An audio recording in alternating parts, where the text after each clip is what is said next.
Hello, ನಮಸ್ಕಾರ. ಎಲ್ಲರೂ ಹೇಗಿದ್ದೀರಾ? Welcome to my first vlog. ನನ್ನ ಫಸ್ಟ್ ವ್ಲಾಗ್ನ ನಮ್ಮೂರು ಕೆರೆ ತೋರ್ಸೋಕ್ಕೆ ಮಾಡ್ತಾಯಿದ್ದೀನಿ. ನಂಗೆ ತುಂಬ ಖುಷಿ ಆಗ್ತಾಯಿದೆ. ಎಸ್, ನಮ್ಮೂರು ಮಾವತೂರು, ಕೊರಟಗೆರೆ ತಾಲೂಕು, ತುಮಕೂರು ಡಿಸ್ಟಿಕ್ಕಲ್ಲಿರೋ ಎರಡನೇ ದೊಡ್ಡ ಕೆರೆ ನಮ್ಮ ಮಾವತೂರು ಕೆರೆ.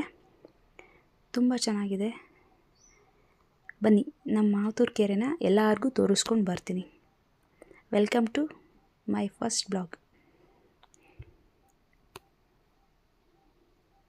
ನಮ್ಮೂರು ಕೆರೆ ನೋಡೋಕ್ಕಿಂತ ಮುಂಚೆ ಬನ್ನಿ, ಮೊದಲು ನಮ್ಮೂರಿನ ಶಕ್ತಿ ದೇವತೆ,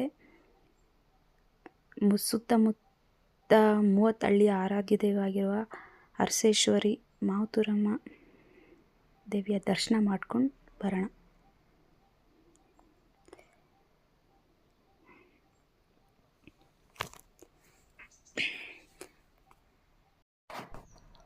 ದೇವಿಯ ಆಶೀರ್ವಾದ ಎಲ್ರಿಗೂ ಸಿಗಲಿ ಅಂತ ಕೇಳ್ಕೊಳ್ತಾ,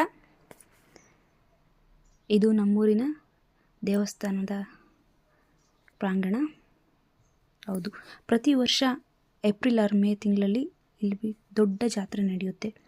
ಸಾವಿರಾರು ಸಂಖ್ಯೆಯಲ್ಲಿ ಭಕ್ತರು ಬಂದು ತಾಯಿಯ ಆಶೀರ್ವಾದ ಪಡ್ಕೊಂಡು ಹೋಗ್ತಾರೆ. ಒಂದು ವಾರ ಜಾತ್ರೆ ನಡೆಯುತ್ತೆ.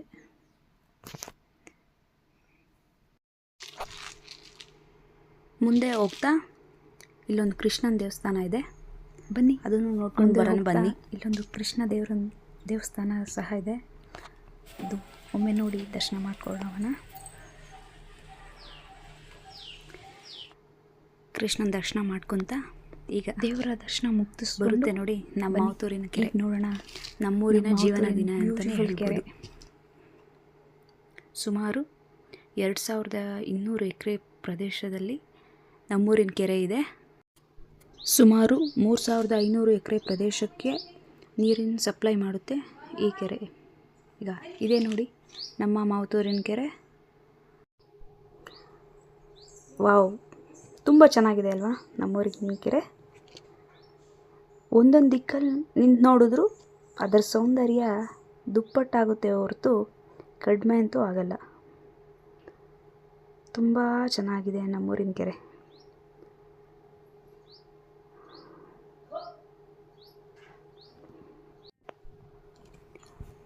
ಇನ್ನು ನಮ್ಮೂರಿನ ಕೆರೆ ಬಗ್ಗೆ ಹೇಳಬೇಕು ಅಂದರೆ, ಇದು ಗರುಡಾಚಲ ನದಿಗೆ ಅಡ್ಡಲಾಗಿ ಕಟ್ಟಿದಿರುವಂತಹ ಕೆರೆ. 1882ರಲ್ಲಿ ಮೈಸೂರಿನ ಮಹಾರಾಜರಾದಂತಹ ಚಾಮರಾಜ ಒಡೆಯರ್ ಅವರು ಈ ಕೆರೆ ಕಟ್ಟಲಿಕ್ಕೆ ಅಡಿಪಾಯ ಹಾಕ್ತಾರೆ.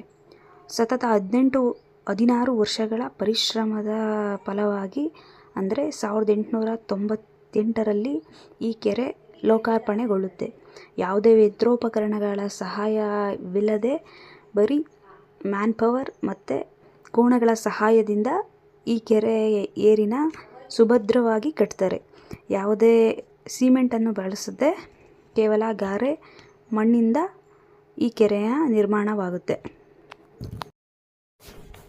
ಇಂತಹ ಬೃಹತ್ ಕೆರೆ ಕಟ್ಟಕ್ಕೆ ಆಗಿನ ಕಾಲದಲ್ಲೇ 3,62,843 ರೂಪಾಯಿ ಖರ್ಚಾಯಿತು ಅಂತ ದಾಖಲೆಗಳಿದ್ದಾವೆ. ಇದು 28 ಅಡಿ ಆಳದ ಕೆರೆ. 1.5 TMC ಸಂಗ್ರಹಣಾ ಸಾಮರ್ಥ್ಯವಿದೆ. ಮತ್ತು ಈ ಕೆರೆ ಏರಿ ಸುಮಾರು 1100 ಮೀಟರ್ ಉದ್ದ, ಅಂದರೆ 1 ಕಿಲೋಮೀಟರ್ಗಿಂತನೂ ಹೆಚ್ಚಿನದಾದಂಥ ಏರಿಯೂ ಇದೆ. 60 ಅಡಿ ಎತ್ತರವಾದ ಬೃಹತ್ ಏರಿ 2 ಪೋರ್ಷನ್ ಆಗಿ ಮಾಡಿದ್ದಾರೆ. ಮತ್ತು ಮೇಲ್ಭಾಗದಲ್ಲಿ 12 ಅಡಿ ರಸ್ತೆ ಸಹ ಇದೆ. ಈ ರಸ್ತೆಯಲ್ಲಿ ಆರಾಮಾಗೆ ಓಡಾಡ್ಕೊಂಡು ಪ್ರಕೃತಿ ಸೌಂದರ್ಯನ ಸವಿಬೋದು. ಪ್ರತಿದಿನ ಮುಂಜಾನೆ ಮುತ್ಸಂಜೆ ತುಂಬ ಜನ ವಾಕ್ ಸಹ ಮಾಡ್ತಾರೆ. ಪ್ರಕೃತಿ ಸೌಂದರ್ಯ ನೋಡ್ತಾ, ಶುದ್ಧವಾದ ಗಾಳಿ ಸೇವಿಸ್ತಾ ಇದೇ ಸ್ವರ್ಗ ಅನಿಸುತ್ತೆ. ಯಾವ ಕಡೆ ನೋಡಿದ್ರೂ ಪ್ರಕೃತಿ ಸೌಂದರ್ಯ ಜೊತೆಗೆ ಅಡಿಕೆ ತೆಂಗು, ಇದೇ ನಮ್ಮೂರಿನ ಮೆರುಗು. ಜೊತೆಗೆ ಸುಂದರವಾದ ದೇವಸ್ಥಾನ, ಸುತ್ತಮುತ್ತಲಿನ ಒಳ್ಳೆಯ ಜನ, ಪರಿಸರ ತುಂಬ ಚೆನ್ನಾಗಿದೆ ನಮ್ಮೂರು ಮತ್ತು ನಮ್ಮೂರಿನ ಕೆರೆ. ಇಷ್ಟೊತ್ತು ತನಕ ನನ್ನ ಫಸ್ಟ್ ಬ್ಲಾಗ್ ನೋಡಿದ್ದೆ ಎಲ್ರಿಗೂ ಥ್ಯಾಂಕ್ ಯು.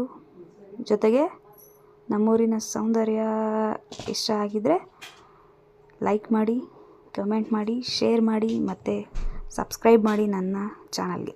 Thank you.